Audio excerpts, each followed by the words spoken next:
Hey there guys, how's it going? My name is Sumed Chatterjee from the Flow Zone Academy, and I'm a flow state coach, which means that I help you feel better and perform better. Today I want to speak about the enemy of the artist. This is from the book War of Art by Steven Pressfield, and he states that resistance is the enemy of the artist. So when I refer to resistance, I'm also speaking about tension, and it's important to notice that when you have a lot of tension, you're using a lot of your energy. Because when you're tense, you're actually constricting, right? You're not expanding in a sense. And it keeps you in a stuck state. So let's look at a few facts about resistance, okay? Of course, we may need a little bit of it, but only when it's needed, not when it's not needed, okay?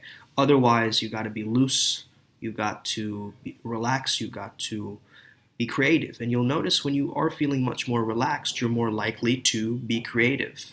When you're in that half sleepy state and feeling kind of in that state of consciousness where everything is just free flowing, there's not that much effort, right? Because when you're trying to do something, that means that you're not good at doing that thing. That's why you're trying, that's why you're pushing.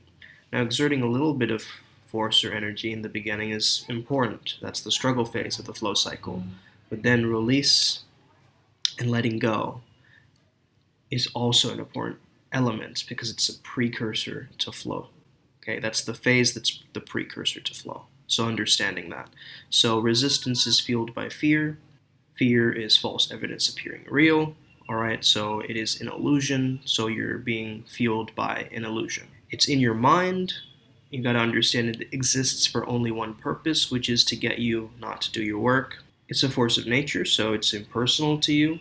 It has no conscience. It's almost like the Alien or Terminator movies or Jaws. Basically, what it's there to do, it's there to steer you away from your soul's calling. It understands nothing but power. Resistance will tell you anything in your mind to convince you of your own BS.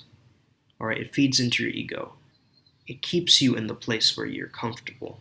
And it's internal, so it can't be seen, but it can be felt. And you can understand that it's universal. Everybody feels this. And it opposes only one direction, and that is up. This is all from Steven Pressfield. It prefers immediate gratification rather than long-term growth. We have the short hedonic pleasure, which is very quick, but then the long-term happiness, which is more about that long-lasting integrity and the alignment of your character, that's missed out upon. It's more about the short dopamine hits. So there's this idea that resistance can also be created in companies of people, right? It loves company. Resistance loves company. So you say a misery loves company, yeah, resistance loves company, guys. Okay, so it recruits people to be on its team. You'll notice this because we have a sliver of doubt in our vision. It might affect how other people perceive that thing, which gets them to dissuade us from actually doing that thing, which buys into the whole dogma of resistance and what it means to us. So I'll give you guys an example to understand this. So you know when you have a really great idea and you tell your friends and your family and everybody, right? Much later, you're like, I'm going to publish this book, I'm going to do this thing, I'm going to record this song, or whatever you're going to do. Now, when it's not been created and formulated into this world, there's still a tension there because your ideas haven't really formulated and become material yet. They're still ethereal. When they're still in this plane of existence, it's creating much more resistance because it's not there yet, right? So when you're telling somebody else, they weren't even there at the launch of this thing when you had that first initial idea, so they can't know the enthusiasm, the excitement that you actually had for it. They're not perceiving the world in your way. So only you know how awesome your masterpiece is going to be. They don't know that. They're just going off of your words. They might say something like, oh, hey, that's awesome, good for you. Right? But you might read that as, man, they don't really care. I think it's just bad karma. You know, talking too soon about your product is bad karma. You'll notice this. It's like you have this amazing idea, amazing project in mind. You think about it and you tell others and then they just dissuade you. And you get much more of that resistance building up, right? Piling up. piling up. And then you feel like you don't want to do it. And the storyline goes, man, they don't believe in me. I can't believe them. Whatever. I want to get out of this environment. I want to, right? More resistance to the storyline. The more you practice relaxing your body and your mind, mental ease, the opposite of dis-ease in your mental illness, right? Dis-ease, that you got to ease your body and ease your mind. Now, our body builds up a lot of lactic acid. It has a lot of soreness. This is why it's important to have a flow practice, okay? There's lots of ways to release this stored up tension in the body. One of those ways that I highly recommend is tapping. Tapping the body simply by slapping it or with a fist like this, okay? And doing it through all areas of your body, okay? The top of your head, sides, back, everywhere, okay? Really, really going into the muscles and giving yourself a massage almost with your tapping so the blood flow can flow through. And just also keeping your limbs very limber and loose, okay? I love to do this in the mornings.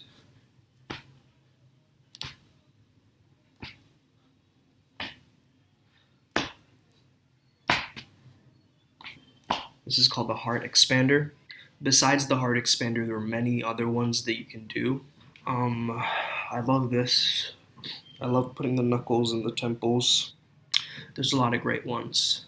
I love giving myself a shocking breath. So take a short, sharp 2 breaths and then let go for a really long time, like, 11 to 12 seconds of exhale. So it'd be a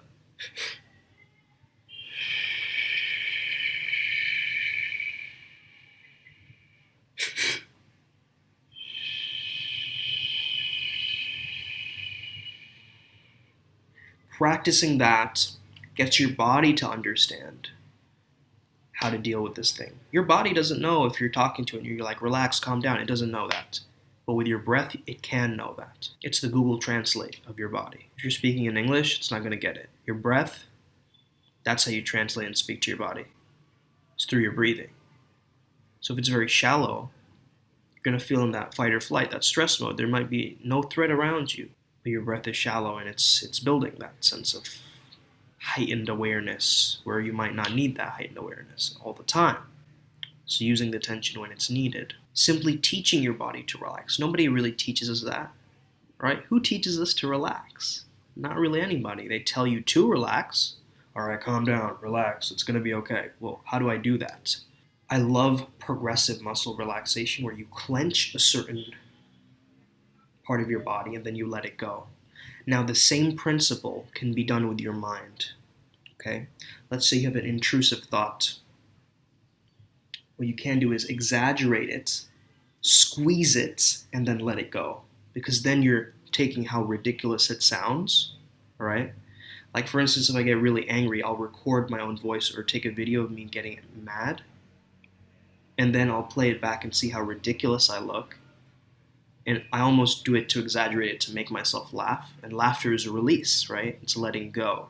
Ha, ha, ha, ha, ha. Ease is not that easy. And actually the paradox is that ease takes time. Getting used to the tension in your body, understanding it, knowing where you have to tap, knowing the right spots, right? Knowing that if you hold your breath, it's flushing the toxins out, and it's doing certain things that help your body. Moving around, having a flow practice, all right? I have a morning ritual and a flow practice. I have a routine, specific routine that's helpful to you. If you're unfamiliar with what to do to get started, shoot me a message on Instagram and I can help you get started. This is a flow morning practice that really help you out and flush out all the toxins, get rid of any soreness, any of that lactic acid, making your body fluid like water again. This is about being living water. Okay, one of Bruce Lee's principles, and really understanding how you can be like living water and being pliable, okay? So I hope this video helped you out today. Have an amazing day, and may the flow be with you. Stay legendary. See you guys next time.